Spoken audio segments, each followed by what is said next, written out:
Welcome back to Ox Tools. I'm Tom.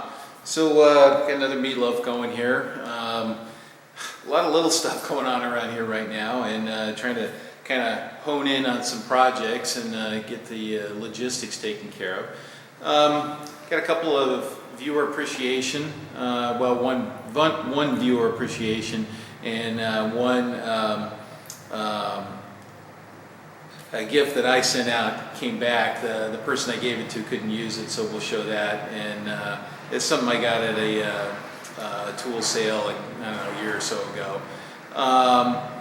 We are going to talk about the mystery tool, and nobody guessed the mystery tool, so we'll reveal the sinister purpose of the steampunk ray gun. So we'll take a look at that. And some guys asked about the whistle. So I'm going to pull some dimensions off of the whistle for you guys that might want to try fooling around with one of those. And I got a little project from my dad, some more of those pipette racks, and they need a bunch more of those pipette racks. So I got a whole giant stack of plastic. I got to deburr and chamfer and round over and do a bunch of work on and poke holes in it. So I'm not going to show all of it. We'll show some of it that's maybe useful to the viewership out there, that they might enjoy that. So I don't know. Once again, it's just a mix of stuff that's going on in the shop, and we're all trying to go in a direction here and get to some big projects, and we're creeping up on it. So let's get an apron on. Let's go look at some piles of plastic and some rusty tools and some other cool stuff. So let's go. Okay, so we've been working on the autometric here a little bit, and this is the start of a pattern for the belt cover here. And I got some sheet metal now. I had to get some aluminum sheet metal to make the cover, so that'll come back. But the thing I wanted to show you is this thing right here. Doesn't look like much right now, but I got this at a Craigslist sale where I got that little George Fakes vise. Anyway, this guy had this, and I recognized it for what it was, which is a 5C collet closer. Okay, and it's got most of the bits here. And this is a Royal, which is a real nice one, and it's a lever. They don't make the lever one anymore. And then, let's see, this tube unscrews from these. Probably about 1,000 threads. Come on. There we go. And the tube unscrews from these. So I can change the length of that tube pretty easily to suit this machine here. Okay, and then if you guys remember, I have this 5C adapter that fits in here like so, and then it takes a 5C up the front here like so, and then now if I can see a clean way to adapt this on the other side, I'll have a 5C, you know, a real McCoy 5C closer on this.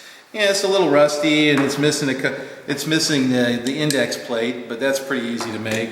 Anyway, I got that that was 20 bucks, and I gave it to one of those kids you saw that I was horse trading with, I don't know, a couple months back. He had a lathe. He's got an Italian lathe, and I said, "Oh, well, here, take it if you don't have a collet closer." Anyway, he decided he didn't want it, so he gave it back to me. So anyway, you know, throw it out there. It's like a boomerang. It came back. So we're going to try to get that fitted on this guy here. So, and then more to come on this. All right, so this is this pile of plastic I got to deburr, and the reason I decided to do it on the router is because I can hand hold all this and move pretty fast. It's a lot of edges, and this plastic is fairly soft.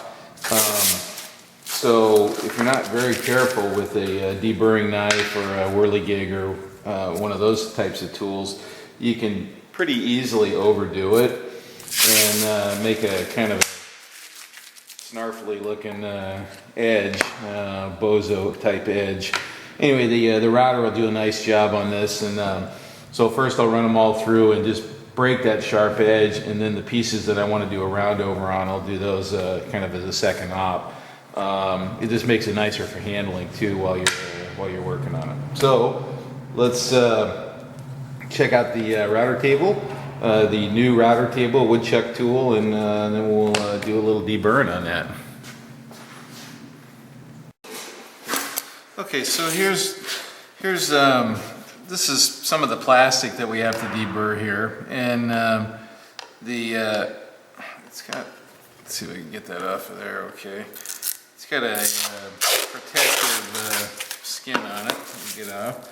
So I have a lot of this to do, so I was looking at some different ways of doing this, and my normal method for just a few pieces is one of these, and I call these a whirligig, and this is one of the few deburring tools I have that's not made by Noga. This is made by Vargas, and and it can extend, and you can put this in sideways, and you can do some other stuff with it, although I rarely do that.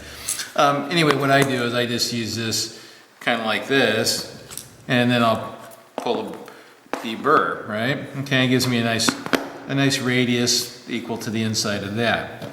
Well, you can see that gets old. That would get old pretty quick doing that, and also it's variable. Although this one's pretty good. Sometimes if you're zipping along, right, you get some variation in the in the radius that you do. Also, you have to start in from the end, just a whisker, so you can hook up. You can slide off of this end. But so what that does is that leaves a little thing on this end, and you have to kind of come back and catch that off that way. Okay, so that was pretty much a no-go for the amount that I have to do. So I had this thing from a long time ago, and this is a woodchuck tool here, and it's got a cutting blade in it here. And the way this one works, or tries to work, is you slide it along like that, and it peels off a little bit. And it gives this one, I think this is a radius one, not a chamfer one. I don't know, it kind of works. And once again, it's kind of variable results, because you can kind of feel it when it's straight, right? But so you can get some variation there. So once again, I kind of vetoed that one. I didn't like either one of those for this particular project. And I have something that I haven't shown you guys while we're talking about deburring. Let me snag this guy here. And this is a flea market find here. And this is it's called a burr beaver. And let's see, I'll just set it up like this. This is probably pretty good here. Anyway, it's got let's see if I can tip this up. Oh yeah, this looks good. So it's got a little carbide blade here, and multi-tooth guy, and it looks like I could probably use a new one there. And then when you push this down, it's got an adjustment knob down here, so that it changes this angle and how much of this is exposed, right? So the idea is in fact, the wheel's turning actually. This kind of, well, maybe will we try it? I don't know. Well, you won't be able to see what it does because it's going to be pretty small. Actually, you know what? Let's fire it up, and I'll do a healthy deburr there.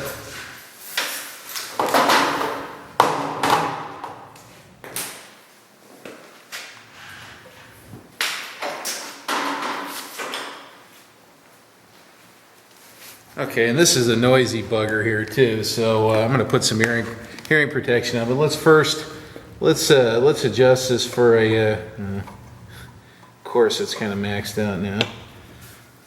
All right, well, let's try that. Okay, hold your ears, boys.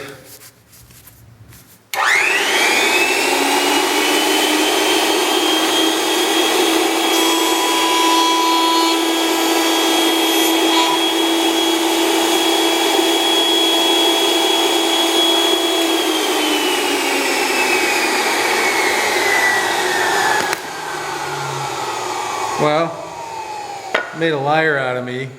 It actually did a pretty good job, but that's a pretty healthy chamfer there. You can see that. what I was looking for is something much lighter, and it wasn't behaving itself with a lighter chamfer for whatever reason. Maybe I'm hitting on a different part of that blade, or I don't know. Anyway, that's actually not bad. Anyway, this was a flea market find, I don't know, quite a few years ago. These are pretty expensive to buy, but if you got a lot of deburring to do in a shop, can save you a lot of trouble. Anyway, it's a burr beaver. I don't know, they're $1,000 or something like that. I don't know. This one was 35 bucks at the flea market, and needs a new cord. I haven't used it very much. Just kind of sits on the shelf waiting for a job. But anyway. Okay, so here's our modified plate here that we did, and it's all kind of set up now. And I opted just for a tabletop thing, since I don't do a lot of woodwork. Actually, my router has probably cut more aluminum than it has wood, so that's how I use my woodworking tools. But anyway, this is a nice setup. It's nice and smooth. You can level the plate. You know, I would have spent a lot of time screwing around making this, so I just decided to buy one. And then I can bust it all down and it stores flat. But we're gonna deburr all this plastic that we have over here. I got a little 45-degree chamfer bit in here with a follower bearing, which limits your travel basically. So if I hold it down and against the bearing, I'll get a consistent chamfer on there. That's pretty hard to do by hand, you know, on that many pieces, and do a nice job. Now I've tested it a little bit. You can see here I've been playing around with it. This is some of this starboard plastic here, and it comes out, it routes really nice, and you know, this has just got a nice smooth feel. And this is all just bzz, bzz, bzz, all by hand. You know, you can do that pretty quick because you're not clamping the piece. That's one of the nice things about woodchuck tools. That's also one of the scary things about woodchuck tools, is everything's kind of handheld, so you gotta understand which way to go and all that. Otherwise, you can have some scary events. So I don't know. This is going to take a while. It's a pretty boring video. Maybe I'll do a couple little bits there so you can see the edge. And then these are the other two bits I'm using here. And then this is just a round over bit with a follower bearing. And same thing here. This is just a very tiny radius. And you guys have seen me use these on metal actually in the past. So those will be for the other operations. So anyway, I'm going to do a bunch of deburring here, and then you know, we got some more work to do on those, and we'll show bits and pieces of that too.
Okay, so we didn't go to the flea market this weekend, but we went to antiques. What is that? Not an antiques, kind of a urban or salvage place that recycles old household stuff. And lo and behold, I found one of these. And so whenever I see one of these, I pick it up. This one appears to be in workable condition. Got some oil smell to it, but it's not bad. It was 25 bucks, and you know, that's probably about as much as I'd pay for one of these myself. I think they go for more than that on eBay. I don't know, this one looks a little funny. It's got a strange knurled knob. I have to compare it to some of my other ones. Anyway, I snapped that up, and the gal that wrote up the tag, she goes, well, what is that thing anyway? I go, it's an oil can. She goes, a what?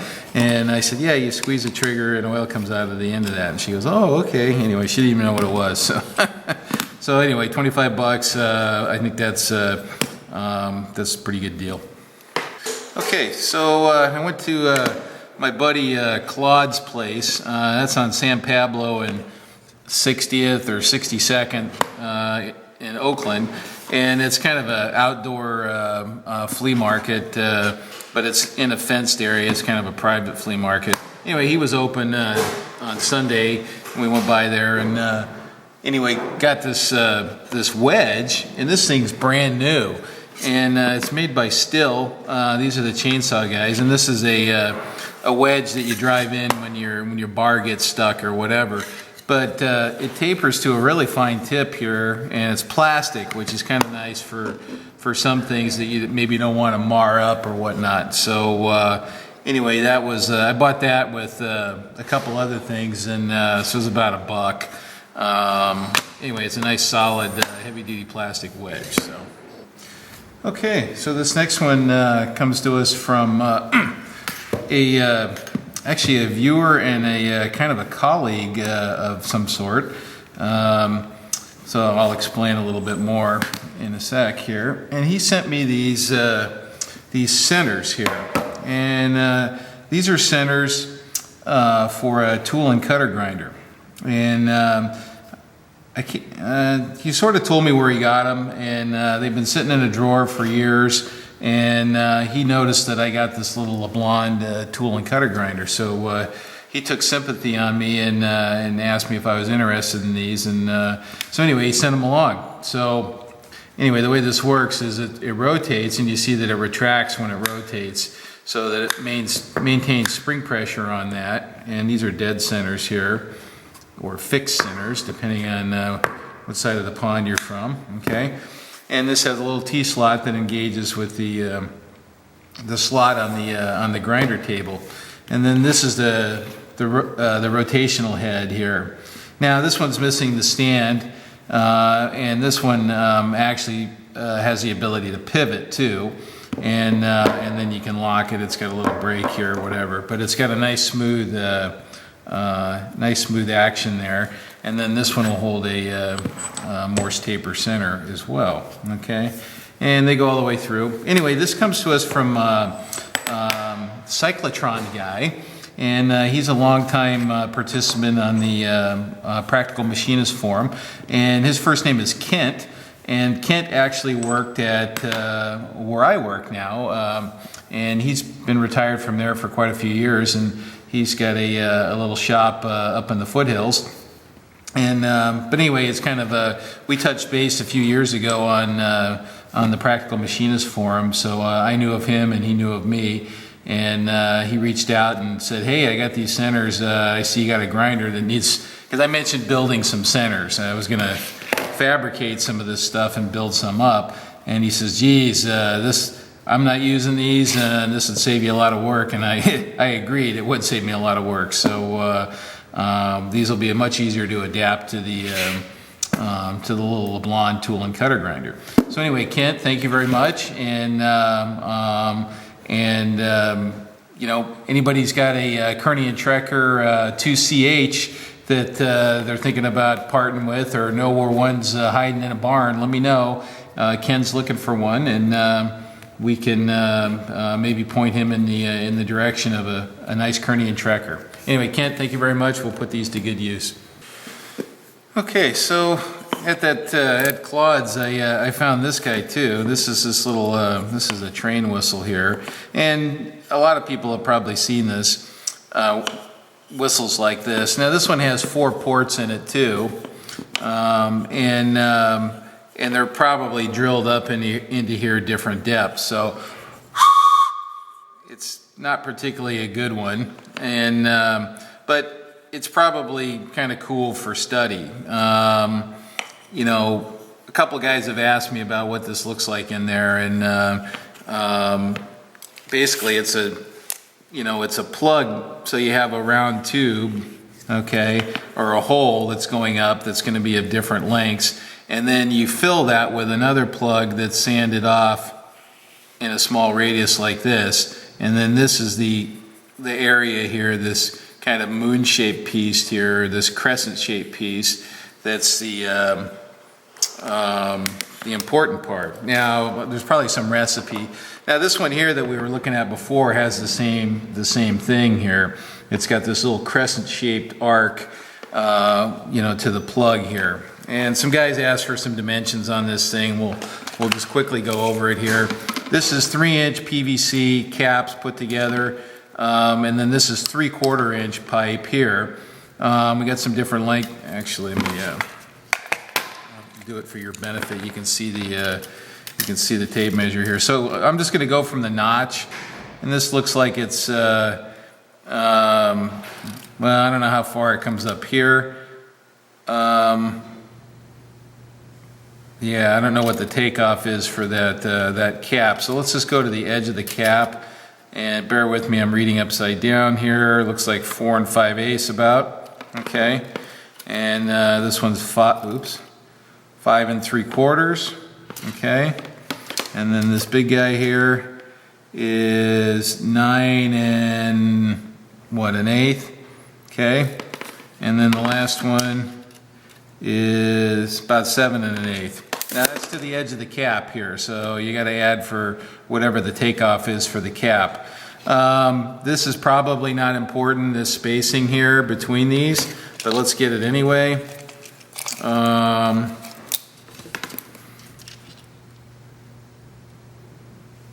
Looks like it's about 1.5 inches center to center. Yep, about 1.5 inches center to center. And I don't know, what else? What else do you guys need? Oh, the notch. These notches don't look like they're 45 degrees. These look like 45 degrees here. So, and they're, you know, you can see the notch is about not quite halfway through the diameter of the pipe. Okay, it's about, I don't know, it's more than a third.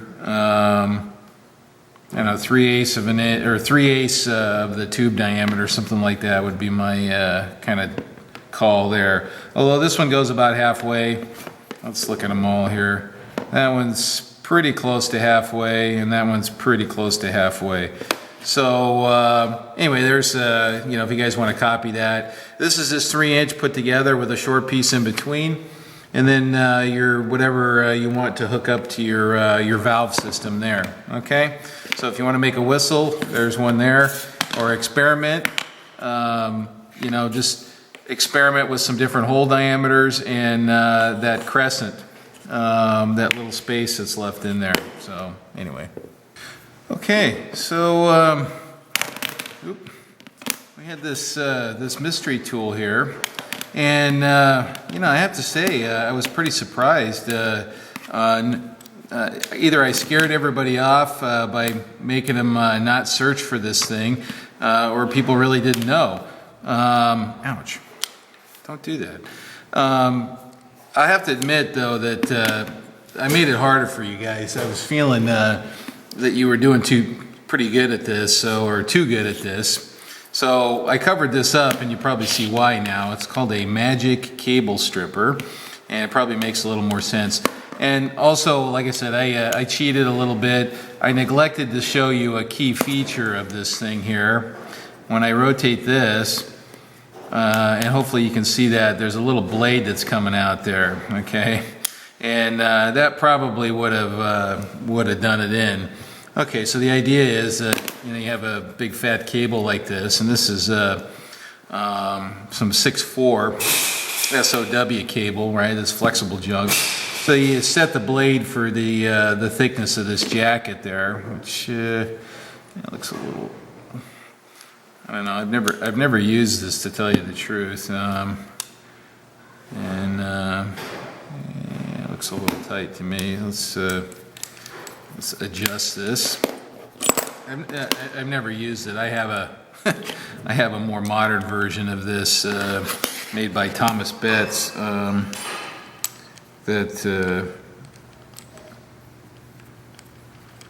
okay, so I think that gets me in the size range there.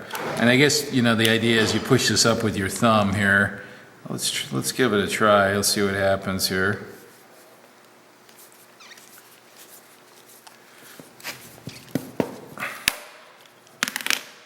Looks like it works pretty good.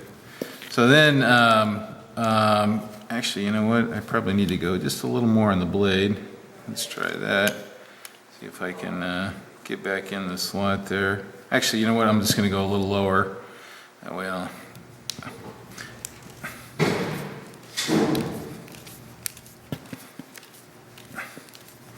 Now, oh, yeah, it kind of worked. Anyway, that's the idea. That's how it works.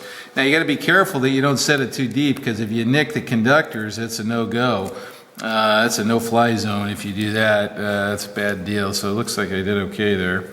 You know, then you trim all this garbage off, and then off you go.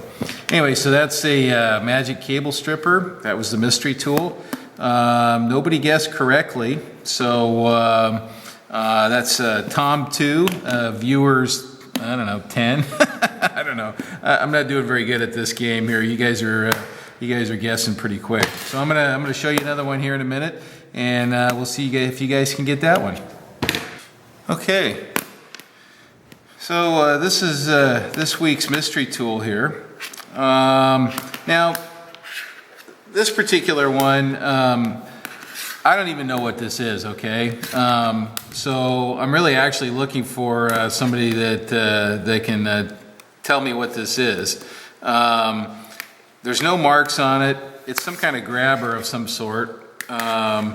Maybe electronic components, fuses, I don't know what. It's spring-loaded pretty heavily. It's not particularly ergonomic here, in my opinion.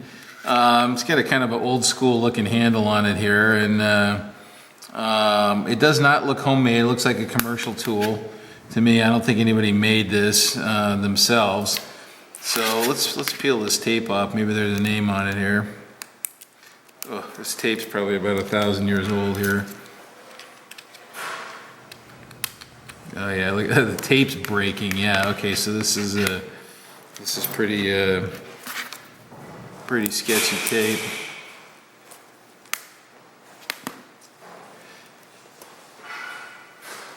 Yeah, okay, I'm not going to screw with that. It'll probably take too long. So anyway, if you guys think you know what that is, what would be cool is if somebody discovers what this is, either by searching or personal experience, and they can show it in a picture or in context how it's used, and that'll help everybody out. Couple of things. This is beveled here, like it's to fit into something, or tapered slightly. So it's like it's got a little lead in here. So I'm just pointing out some of the other stuff.